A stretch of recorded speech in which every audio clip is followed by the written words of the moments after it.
Given the wealth of attacking talent available to Gareth Southgate prior to Euro 2024, it was no surprise England were labelled one of the favourites for the title. With the likes of Harry Kane top scoring in the Bundesliga, Jude Bellingham winning the Champions League, and Phil Foden winning the Premier League, the hype around the England team was no surprise. Statista.com made England favourites with 19.9% chance of ultimate victory. Oddschecker.com also bestowed their blessing with England favourites at 7-2. Numerous pundits like Graham Souness for the Daily Mail also weighed in with pro-English views. I believe this is the strongest England squad I have seen going into a top tournament.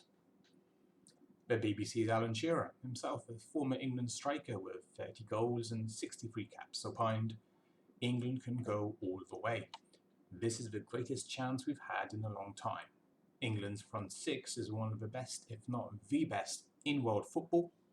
Some of the players and the talent we have will be a threat for anyone. Yet however good England's front six was, basic footballing wisdom would indicate they couldn't all play at the same time. Here we find ourselves up against perhaps Southgate's greatest conundrum. He could not play all his attacking talent at the same time, and his best players all want to play in the same spaces. Saka, Foden and Palmer are players who have succeeded by starting on the right wing and cutting inside into the 10 space. Bellingham also plays in that 10 space, and even Harry Kane, England's undisputed number 9, also drifts into that area. Generally, the attacking spaces ought to be occupied equally in the first instance, so who should play in the left-hand position? Southgate took 2 players who spent their season there, Eze and Gordon. However, these players only had 11 caps between them. There is an embarrassment of riches and talent, but that has created an imbalance, said Gary Neville. The problem of who to play in the attacking role on the left was further compounded by the lack of a left back. England's experienced left backs, Ben Chilwell and Luke Shaw, were both injured. Shaw with a hamstring injury that ended his season the preceding February. Without a left-footed player used to providing width down that flank, the balance in attack would be severely lacking. The most touted potential replacement was Tyrick Mitchell of Crystal Palace, but his only experience of senior international football was when part of the squad in March 2022. He had no caps. Injury also played key members of the squad in other positions.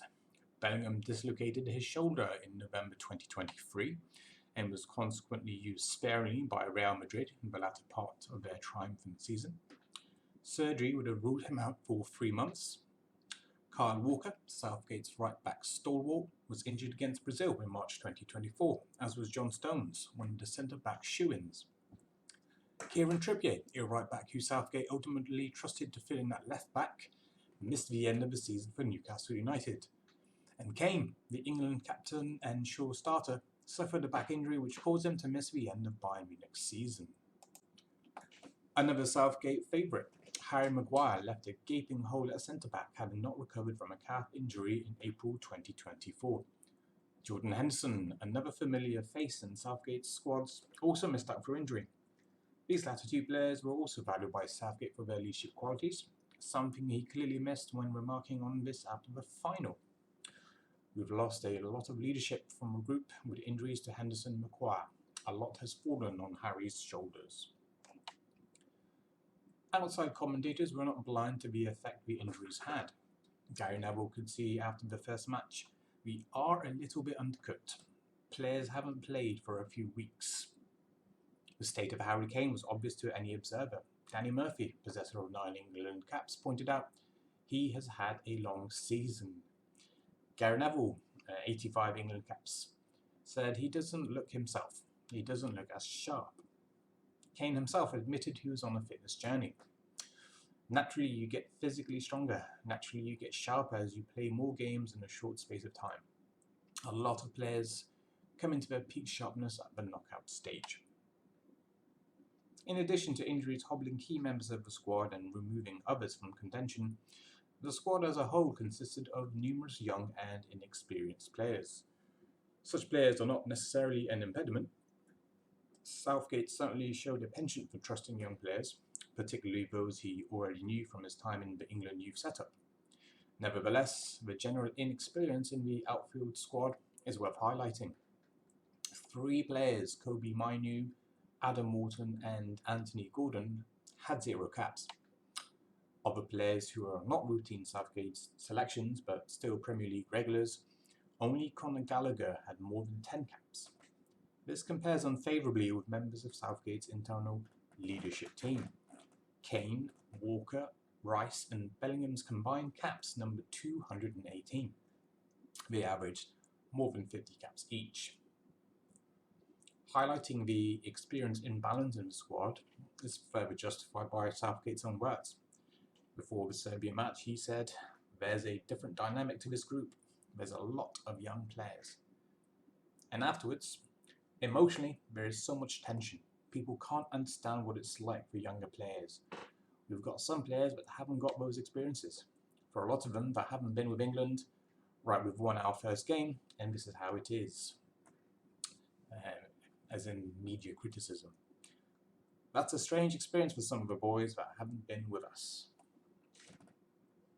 For playing Slovenia, he said, "I've got to keep the group right on track. There are a lot of young players in there. We've got to find another gear to progress." And before and after the semi-final, he reiterated the theme when pointing out half the squad have no tournament experience. Declan Rice contributed on this theme too, saying, "It's going to be negative. You read stuff. Naturally, as young players, stuff can play on your mind."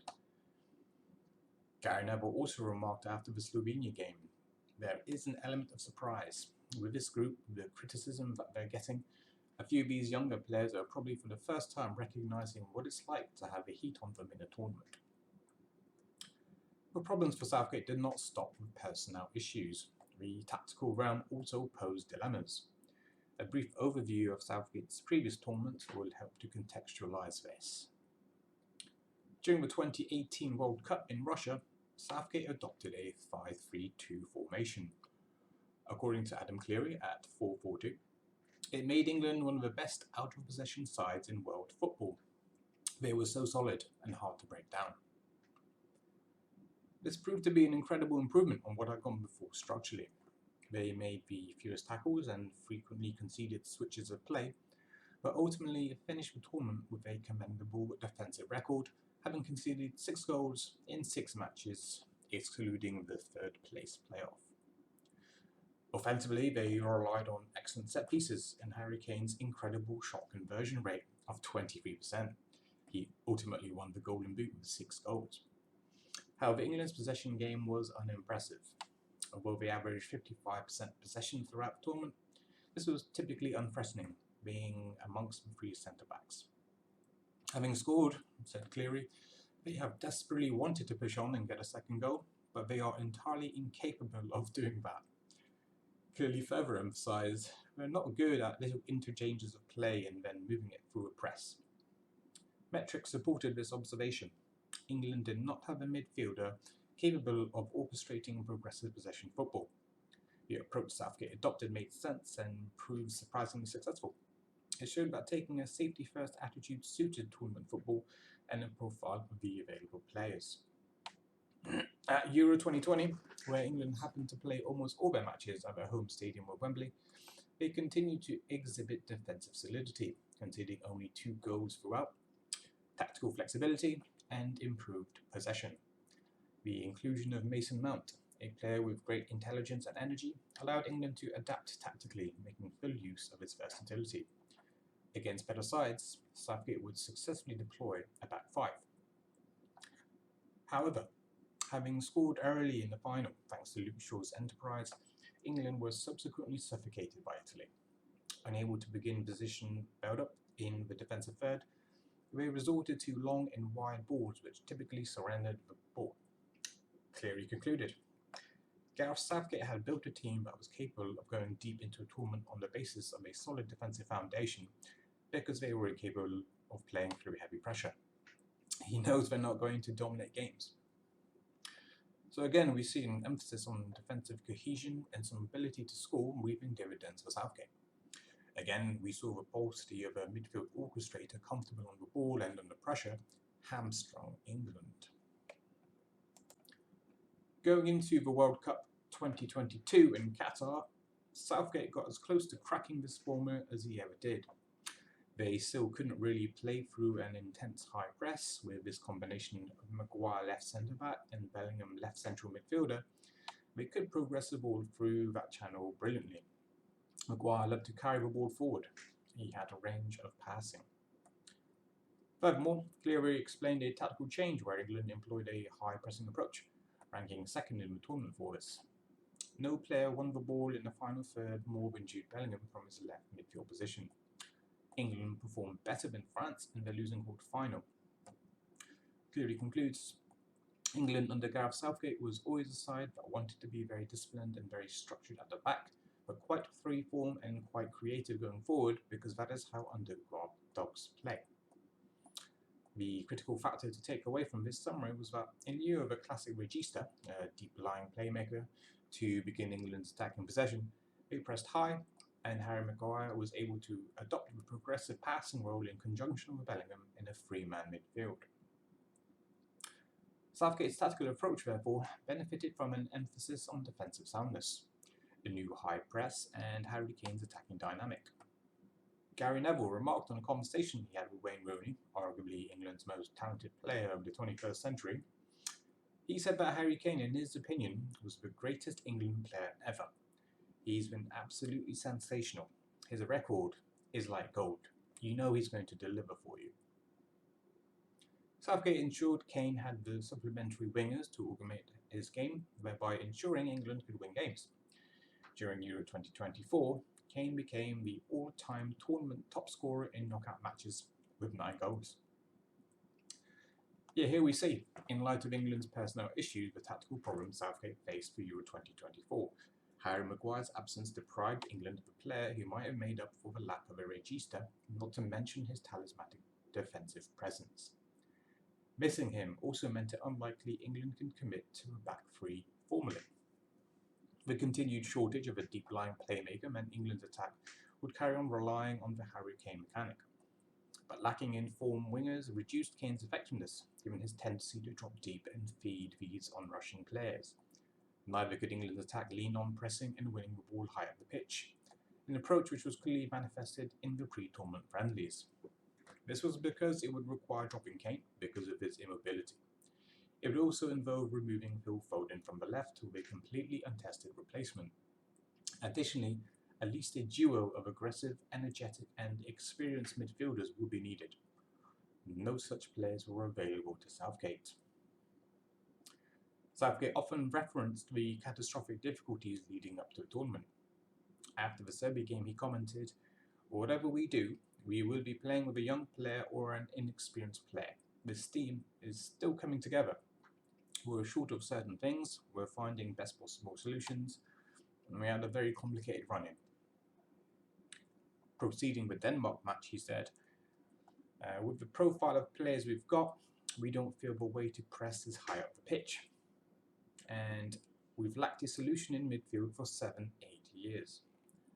After playing Slovakia, he said, "We know we have a little bit of a problem with our balance without a left back. Playing through the pressure in the midfield has been a problem.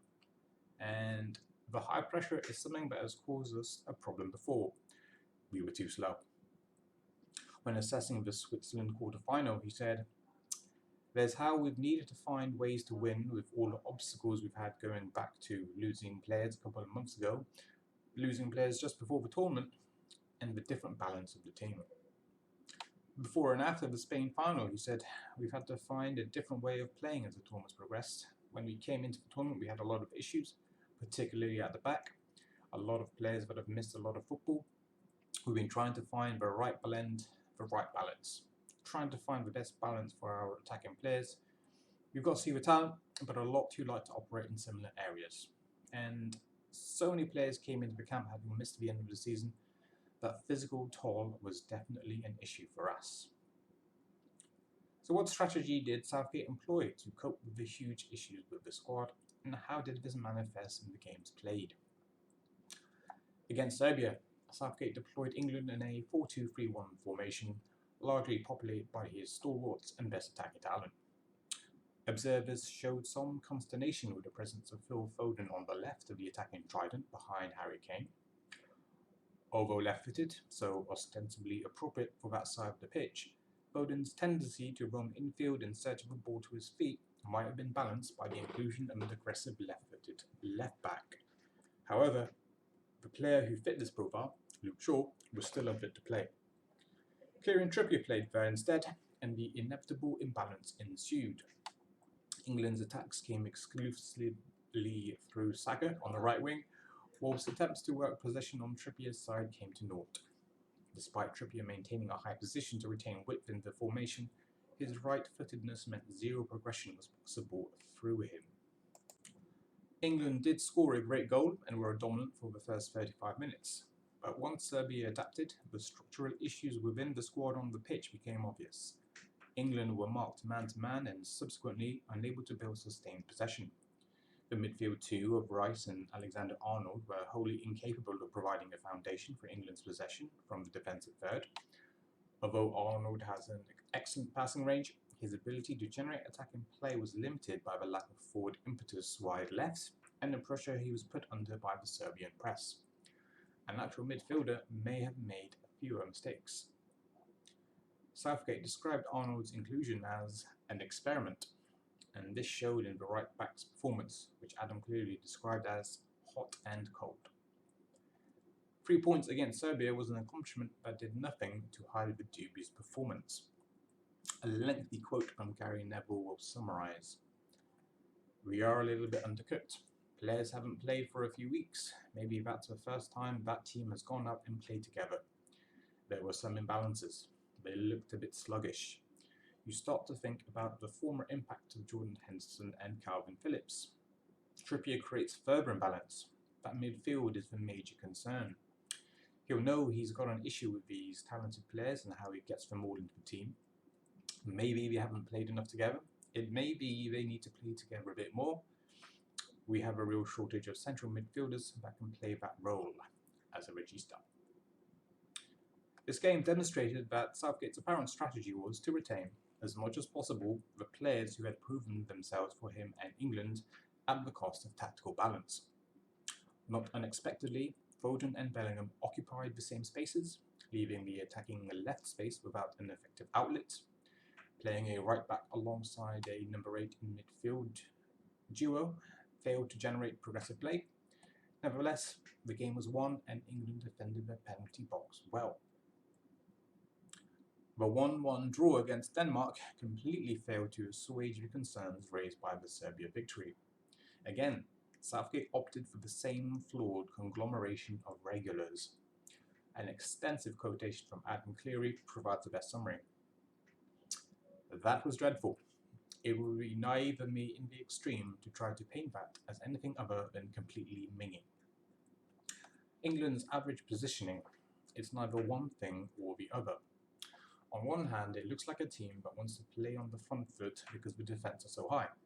But on the other hand, it looks like a team that want to sit off and be defensive because the attackers are so deep. When they had the ball, they tended to move it up the pitch incredibly slowly like a possession team would. But when they lost the ball, there was no fight, no bite, no attempt to win it back in dangerous areas, which is a huge shock because in every single warm-up game, England were this aggressive high-pressing side. We thought that was what they were trying to be.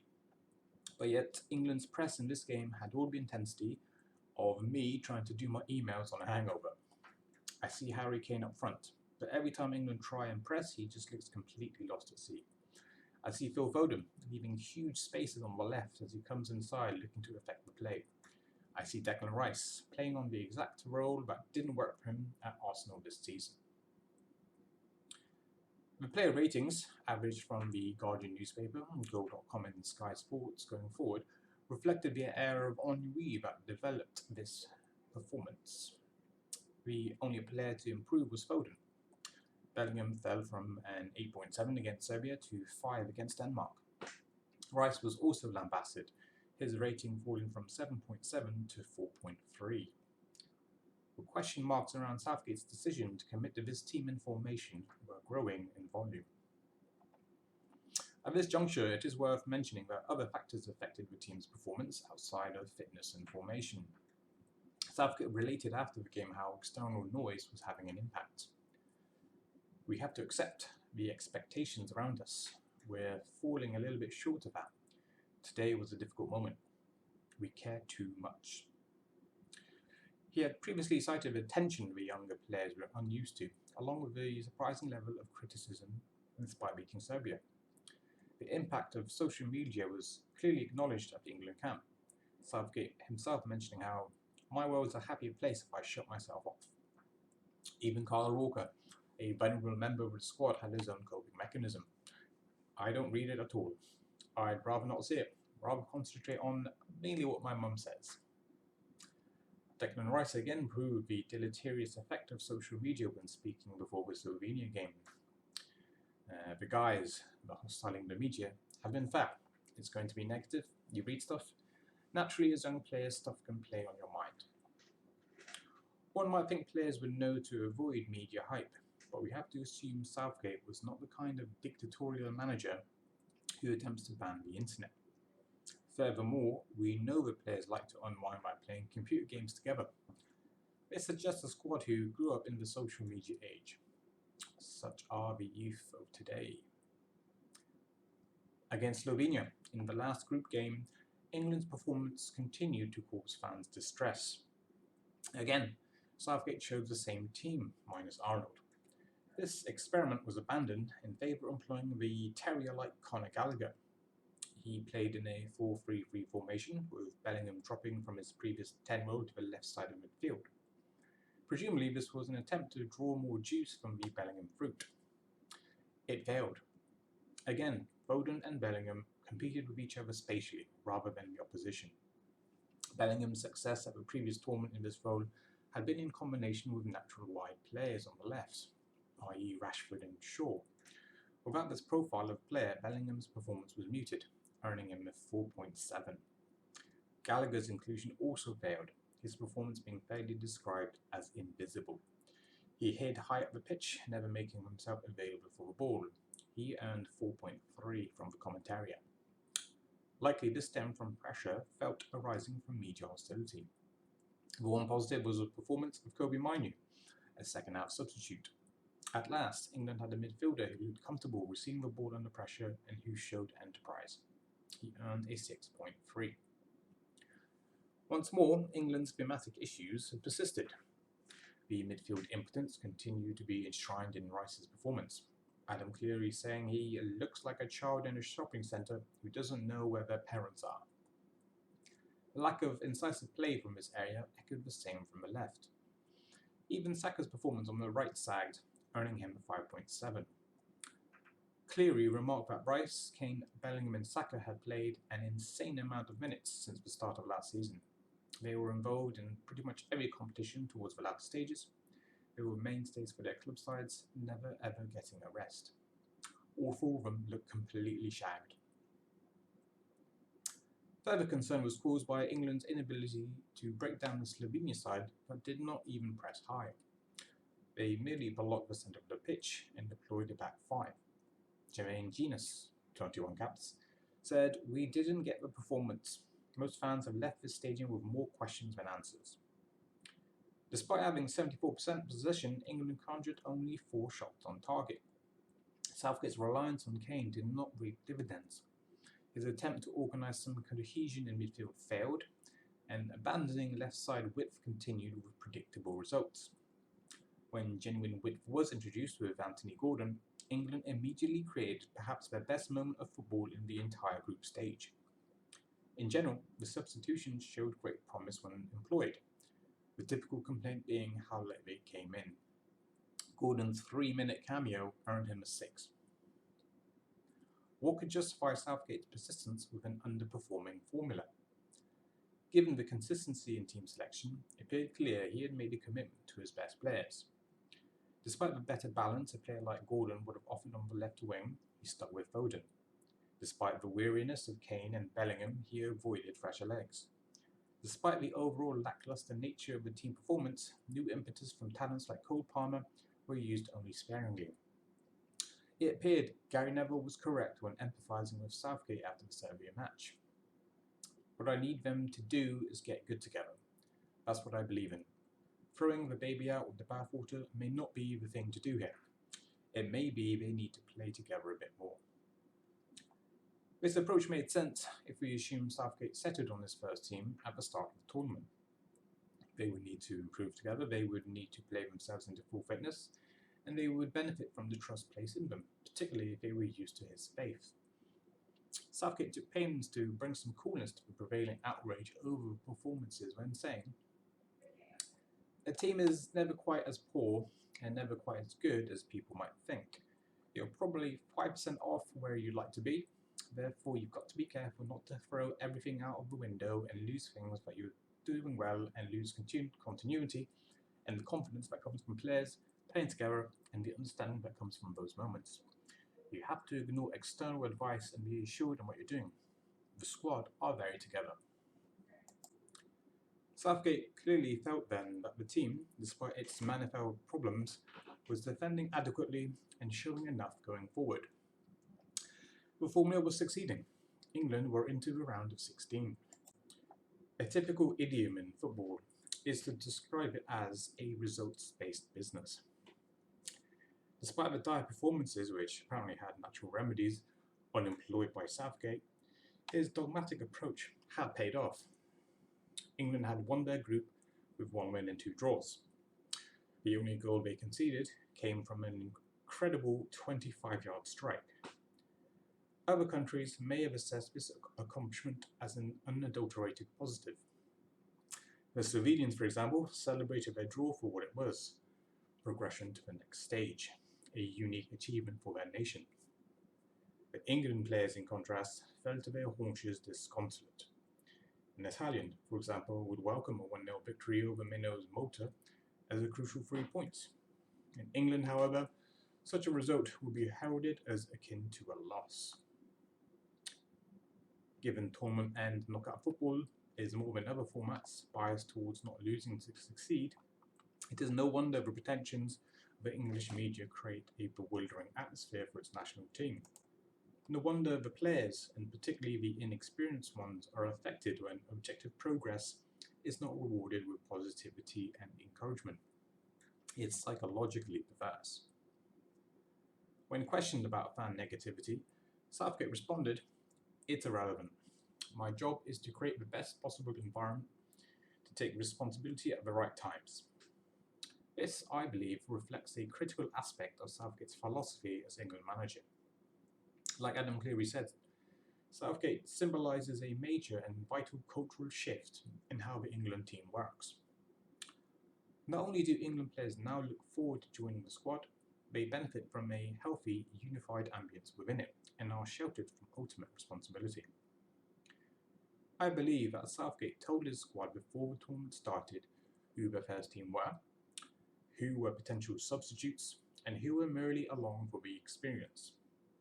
This almost feudal approach to the team's cohesion on and off the pitch would have several benefits. The first team, England's best available players, would benefit from the trust placed in them and have greater confidence. Also, Southgate would not have to subsequently justify his team's selection to the squad, which would otherwise engender difficult conversations.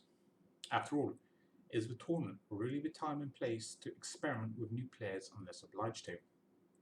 The potential substitutes would then not be competing with the first team for a starting position, thereby removing the potential for conflict and dissatisfaction arising from internal competition. The players simply along for the ride would be able to relax, knowing their journey into the England first team had started, without the actual pressure of playing in nationally important and emotionally tense occasions. There will be no risk of them becoming jaded before their international career began. Adam Wharton, the player that would ostensibly have alleviated England's midfield problem, was one allowed to watch and learn, protected from any potential catastrophic attention, a la Saka following the previous Euro final. Once Wharton has taken England through a qualification campaign, he will likely form the bedrock of England's future possession of the ball. Finally, because the first team's selection depended solely on Southgate's predetermination and not performance during games or training, the entire responsibility for outcomes lay with Southgate alone, thereby sheltering the players. The tactical rigidity arising from this approach would also be softened by Southgate's gentle method of communication. I played football in a time when the manager could work himself into a rage in order to get a message across. Today, having experienced life as both a player and a coach, I try to get the best out of the team by taking a kinder approach. I calmly flag up what I like about a performance and then focus with complete honesty on areas that need improving. This helps me to effectively communicate with the players. It's also how I'd like to be treated myself. And another quote from Southgate's book, "Anything is possible." I found that leading with warmth enables me to communicate effectively with the team. If a player feels valued and is given the sense that they belong, then ultimately that will be reflected in their performance. By communicating in this way, I hope to encourage them to develop the mental toughness they need to deal with difficult situations. Credit is due to Southgate, because mental toughness would define England's performances in the knockout stages.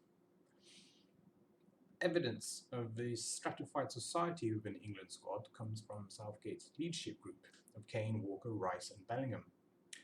Whereas Kane's leadership on the pitch is not necessarily obvious despite his consistent goals, Southgate gave it great importance off the pitch. Kane explained it himself before the semi-final. You use the past experiences to help you, to control the nerves, control the excitement. During the game you lean on the leaders. You're always talking to, especially the new players. They're always asking you questions about experiences. We do a pretty good job of preparing all the players of what tournament football is like.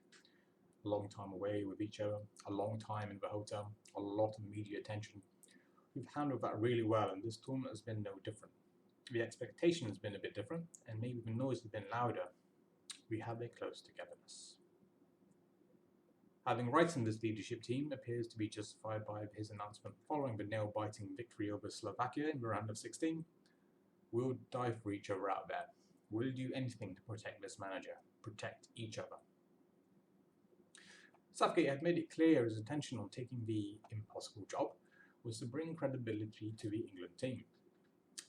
Before him, the golden generation gathered in a poisonous environment, club rivalries precluding social cohesion, and inept tactics hamstringing the on-pitch performance. The constant failure at penalty shootouts made the world question the mental fortitude of English players. Southgate's emphasis on togetherness, underdog tactics, and pressure reduction has reaped reward compared to what went before. Under Southgate, in 2018, England won on penalties for the first time at a World Cup. In 2020, England defeated a formidable nation like Germany and reached their first Euro final under Southgate. The worst England have done under Southgate is a quarter-final in 2022, whereas this was the best accomplished by the numerous reputations of Sven-Göran Eriksson and Fabio Capello.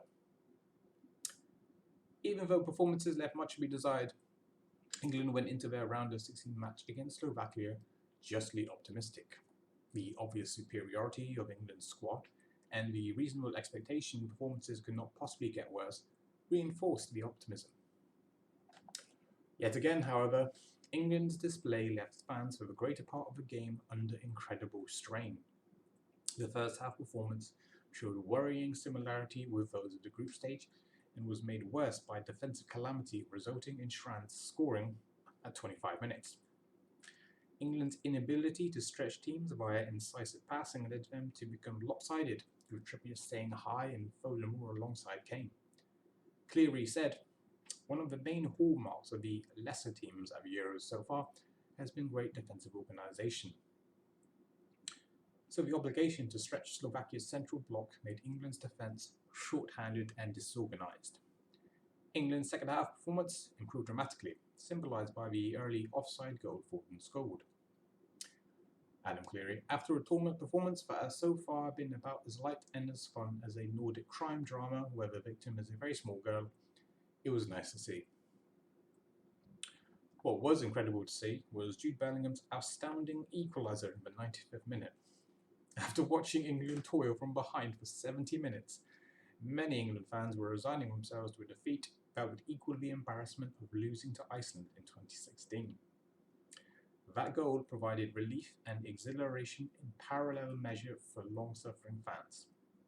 Naturally, the only conceivable outcome following that dramatic about-turn in momentum was an England victory. With the assistance of Southgate's substitutions, Harry Kane duly delivered. Bellingham had this to say after the final whistle. "It was one of the most beautiful moments of my career. It would be nice now if the media and a lot of the fans realised that we're a lot stronger when we work together. For a major tournament, people should leave all their biases aside and come together." This call for unity was apt, because the victory arrived having refused to give up. This dogged persistence came from the spirit of the team and the character of the players. Southgate's leaders did what they do best, and the resilience to carry on came from a squad whose comradeship had grown throughout the trials of the group stage. This profound bond would grow and serve England well in subsequent matches, providing some redemption for Southgate's emphasis on mental over tactical priorities. However, the tactical shortcomings were again observable from Alpha Centauri. The absence of a left-back continued to be a critical hindrance. Rice garnered more censure from Adam Cleary. "He can't play a pass in between the lines, he can't beat a man, because it's not where he's any good." He rated 3.3. Harry Kane again pretended he wasn't injured. Long balls from Pickford carried no threat, not only because Kane was in no condition to handle them, but for their waywardness too. One bright spark was the performance of Kobbie Mainoo. Trusted by Southgate from the start, he wasn't by England's defenders, who often ignored him as a passing option. Nevertheless, he proved willing to receive a ball in tight spaces, dribble, and make aggressive passes. A dramatic improvement over Arnold and Gallagher. His skills, nevertheless, did not address England's inability to build possession from the back. Unsurprisingly, much of the post-match reaction emphasised the admirable character that had gone England through. Danny Murphy commented, "There was spirit, there was resilience," and Southgate leaned on it too. "So proud of the spirit that the players have showed.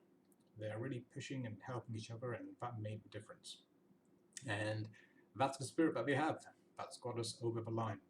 That's what they're capable of, and that's why we stuck with them." Although commentators did not forget to mention how poor England performed, the impressive mentality on show planted the idea in observers' minds that England might ultimately succeed on guts alone. Gary Neville opined, "My heart is saying it's written in the stars. My head is saying if we continue to play like we are, we will get knocked out." The quarter-final against Switzerland finally showed kernels of progress. England's opponent ought to have beaten Germany in the group stage and had easily routed Italy in the round of 16. Their superb press and defensive organisation had impressed all. Yet England actually dominated at times in the first 90 minutes. Southgate's plan to change to a 3-4-2-1 formation was leaked days before the match, which provided much encouragement amongst the commentariat, who dreaded another turgid showing. Naturally, observers assumed Southgate would finally find a left foot for the left, opting to play Saka at left wing back and either Arnold or Trippier at right wing back. This formation would also allow Foden to play in his favoured right-sided role behind Kane. However, Southgate was nothing if not consistent. Jaws dropped when the team sheet showed Trippier retaining his ill-suited position on the left. Yet this shortcoming was more than made up for by the improved tactical situation elsewhere in the team. Konsa came in for the suspended Guéhi in the back three, alongside Stones and Walker, and their numbers mitigated the Swiss press. Up front, Foden flourished as a pocket player in the 10 role, and Saka exercised complete hegemony over his opposing left-back. But Saka's 9 out of 10 rating and offensive balls into the box proved fruitless. Kane's immobility made him unable to profit from Saka's good work, his average position in the game being behind the ostensible 10s, Bellingham and Foden. Inevitably, the trend set by the nerve-shredding Slovakia match continued into the Switzerland game. After 75 minutes, England conceded first. But England's destiny was written in the stars. 5 minutes later, Saka curled in a fabulous goal from outside the box. Exhaustion governed both teams during extra time, and penalties became inevitable. Yet the spectre of shootouts past did not haunt England's fans and players like it once did. 5 perfect penalties later, the pick of which was a no-look kick which saw Ivan Toney stare into the Swiss goalkeeper's soul, England were into their third semi-final under Southgate. they'd made penalties look easy. The post-match reaction reflected the improved tactical performance. Danny Murphy offered, "I thought the new formation gave them a bit more control, got them higher up the pitch. I thought there were some positives regarding the individual performances. Momentum is growing. A lot of people before the competition were worried about our defence. It's actually been the best part of our game. Defensively, we look good."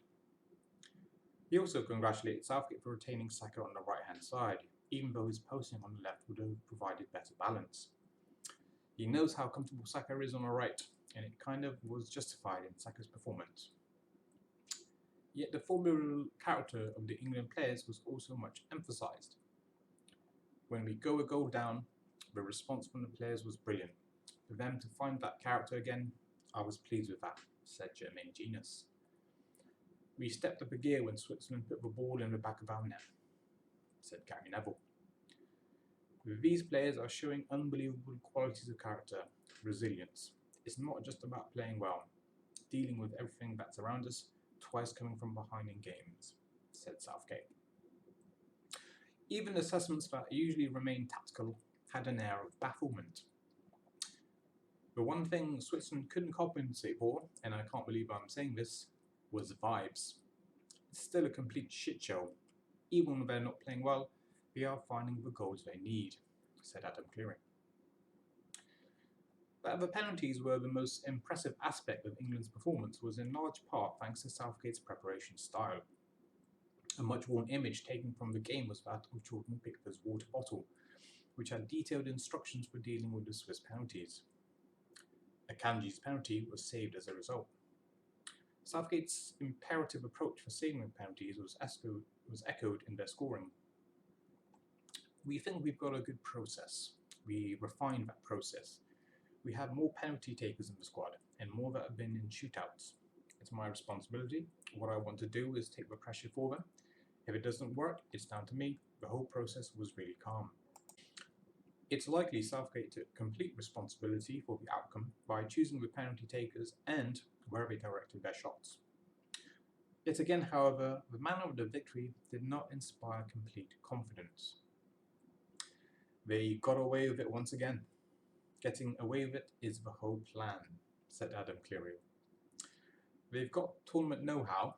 You have to get through difficult matches, but you can't rely on that all the time. My gut feeling is that you'll get caught out eventually. Are our performance levels good enough? Can they go all the way playing as they are? Said Gary Neville. The Netherlands semi-final showed England improving some more.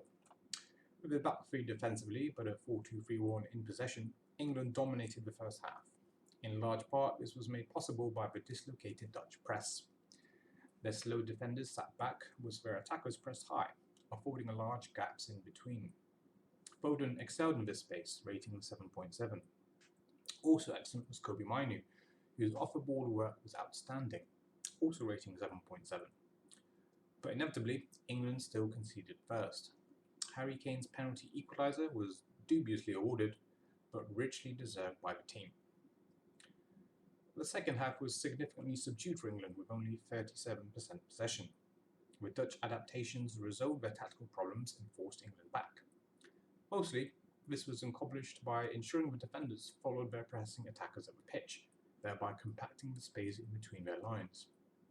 As per usual, England had no effective solution to an opponent's sound defending and better possession-based players. As per usual, Kane was unable to attack the space left in behind an opponent's defenders. His mobility was clearly trammeled by injury. When it comes to running in behind a defence, he is as much use there as I would be, said Adam Cleary. Eventually, the obvious change was made. In the 73rd minute, Ollie Watkins came on for Harry Kane. His tendency was to attack space behind defenders. Cole Palmer also came on, a player inclined to make aggressive passes. In the 90th minute, Watkins duly scored the winner thanks to Palmer's assist. It's a fucking brilliant strike, but it's also one which is almost trademark. He scored from almost the exact same circumstance time and time again, said Adam Cleary. I've been ready. I've been waiting. I said to all the subs that I was going to run over and celebrate with them if I score. because we're all part of it at the end of the day. We're all together, said Ollie Watkins. Mentalities like togetherness provided the main theme of the post-match reaction.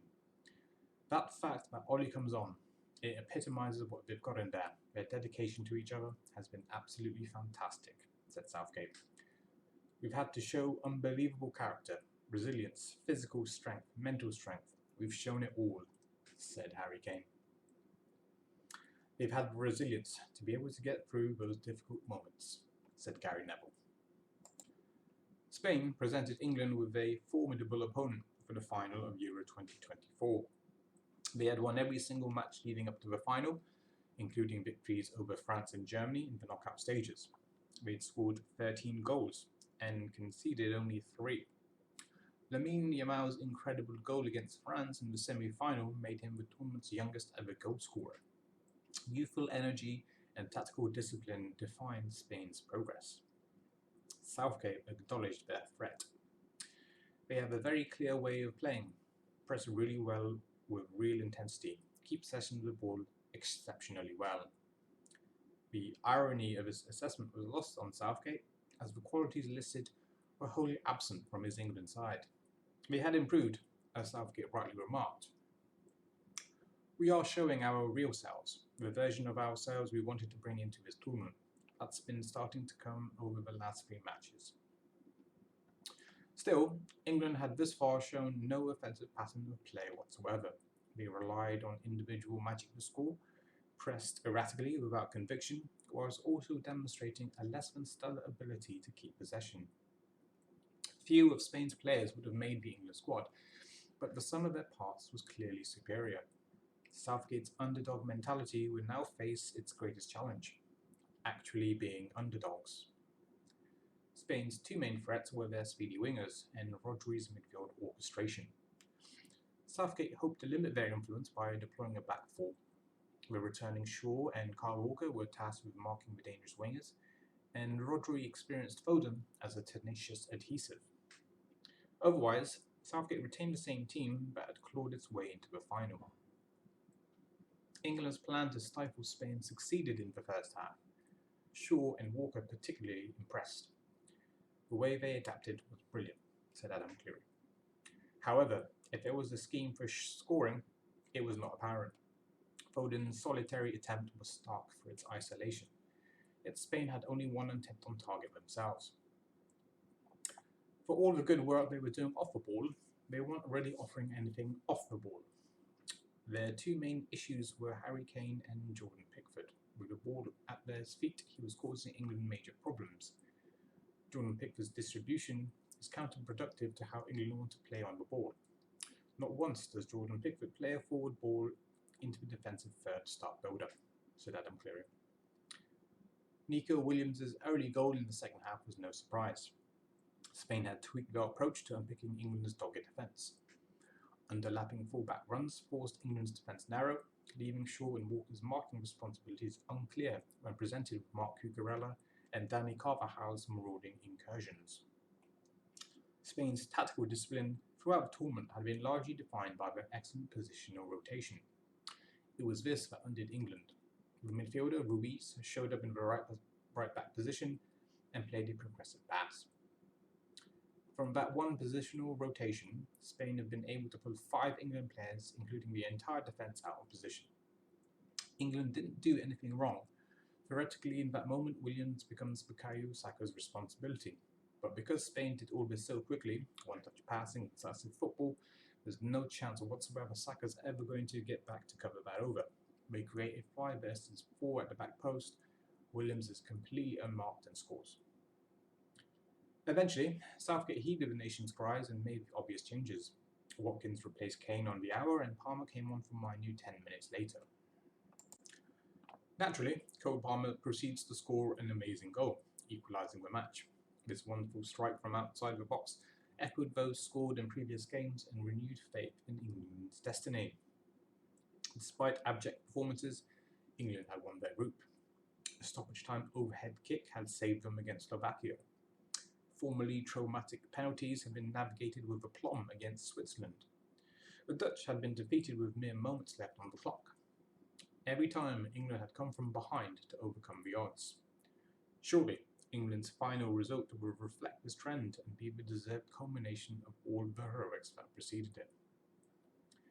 Subsequent to England's changes, vast spaces were left in midfield as Rice and now Bellingham struggled to keep up with Spain's possession mastery, 63% in the second half. Auger, perhaps attempting to keep an eye on the midfield spaces, didn't drop with the defence and abandoned his defensive area to the unrushing fullback. Duly, Mikel Oyarzabal turns in Marc Cucurella's cross in the 86th minute. Spain were winning with minutes remaining. England almost equalised from a corner, but this last hurrah was too little, too late. They only generated 4 chances in the entire game, whilst Spain created 14. England had lost their second Euro final. Ultimately, we lost to the better side. The key was possession of the ball tonight. We didn't have enough control, said Gareth Southgate. That is the title of the England book. We didn't keep the ball well enough. We've ended up dying in our feet in the latter parts of games. We had a counter-attacking strategy by playing deep and defending compactly, but we didn't have the pace on the break to be able to carry the ball forward quickly. We were stuck in between keeping possession as a team with the players we had on the pitch, but actually sat deep, which meant we couldn't get up the pitch because we didn't have the Gordons and the Watkins on the pitch, said Gary Neville. Southgate had again relied on his best players rather than tactical common sense. In hindsight, it's tempting to conclude that different players would have changed the outcome. Yet how the sensible, this is ultimately speculation. Southgate's trust in his best talents had gotten England to the final. For a results-based business, this strategy could only be described as an overall success. But like the previous Euro final, it appeared Southgate's reticence to make supposedly natural adjustments to his strategy in order to address tactical reality was baked into his character. In his book, Southgate speaks at length about the problems he had growing as a manager, particularly bemoaning a tendency to focus on potential negatives. In psychological circles, this is called catastrophizing. Southgate overcame this. I began by asking myself what I could control. I could get the training right, for example, and select the team I considered to be strongest for the next match. What I couldn't worry about or control was the winning or losing. The result would take care of itself. In light of this, it would be fair to conclude that Southgate never embraced in-game tactical reactiveness. He prepares a team, he puts them out, and the result would be what it will. Yet personnel changes were made in-game, but their consistency and content denoted the precepts of rigid strategy, not tactical nuance. England's ultimate problem then was Southgate's strategy. His commitment to the same players, the same substitutions, and at the same times, failed. For that, he takes full ownership.